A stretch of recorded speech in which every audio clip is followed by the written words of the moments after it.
Cena plynu za vlády Roberta Fica klesla o neuveriteľných 90%, aspoň podľa grafu, s ktorým prišiel do relácie Na telo podpredseda Smeru Peter Kažimír.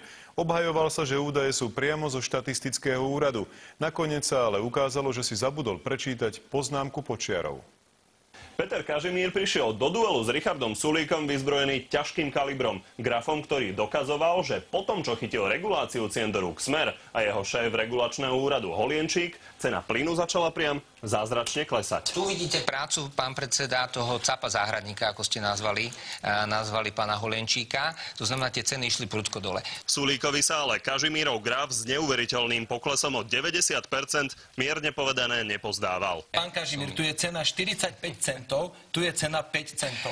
Vy tvrdíte, že priemerná cena plynu za jeden... Jednotková. Áno, išla zo 45 centov na 5 centov. A zo 45 na 5? Samozrejme, že áno. Zo 45 na 5? 45 na 5? 45 na 5, 45 na 5. No však dobre, však on sa odvoláva na štatistický úrad, možno je to tak. Sa od hanby nečervenáte. Richard Sulík po chvíli pátrania napokon zistil, ako neuveriteľný graf vznikol. V roku 2008 sa nám totiž účty za plyn zmenili. Do konca roku 2007 sa jednotková cena za plyn udávala v metroch kubických a potom už od januára 2008 v kilowatt-hodinách, čo je asi desatina. Cena plynu tak akoby zázračne klesla. V skutočnosti sa ale zmenila jednotka, za ktorú platíme. Peter Kažimír ale napriek tomu ešte včera trval na svojom a obhajoval sa tým, že údaje čerpal z oficiálnej stránky štatistikov. Sú to informácie, ktoré sú zo štatistického úradu.